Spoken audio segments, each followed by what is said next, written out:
In this lesson, I will explain what we're doing with radar data products to aid in understanding the mass balance. Our work constitutes the field of radar informatics. Radars are deployed on either ground or airborne platforms for data collection strategies in Greenland and Antarctica. We, however, have used autonomous platforms such as UAVs since the terrain and harsh weather provide challenges for humans operating these vehicles. This slide provides a glimpse into areas of interest for collecting data. The blue and red flight lines represent NASA and CREASA-sponsored field missions, respectively. So, you're probably wondering, how does the raw data collected correspond to a radar image? Well, I'm glad you asked. A radar trace consists of a signal representing energy due to time, and it is an entire column of pixels. The smaller figure shows a radar trace where the first largest reflection is the surface, followed by internal layers, and the deepest reflector is the bedrock.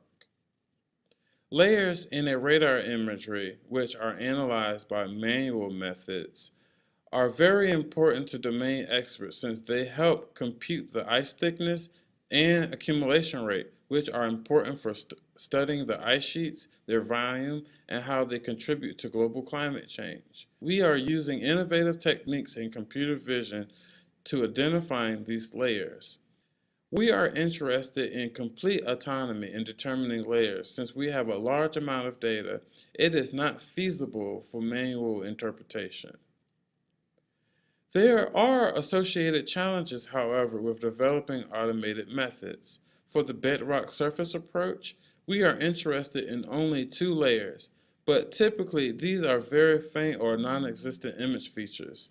Also, false positives can hinder the correction of an accurate layer. For example, surface reflections can be repeated in an image, which may cause it to be selected instead of the correct surface layer. We have made considerable efforts to develop automated techniques for layer identification. The next few slides will highlight our work. This technique is based on a statistical framework called Markov random field models, which allow evidence from both local and global features to be combined into a single probabilistic framework for detecting layer boundaries.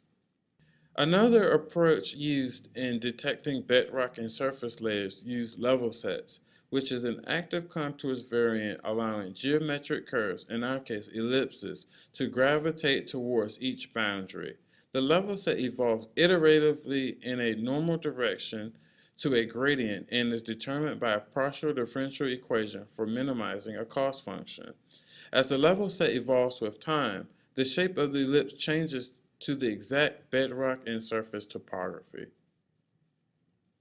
For detecting internal layers, we used an active contours method called SNAKES in addition to a candy edge detector and a curve point classification scheme for detecting high-intensity near-surface layers while imposing constraints on smoothness and parallelism among layers.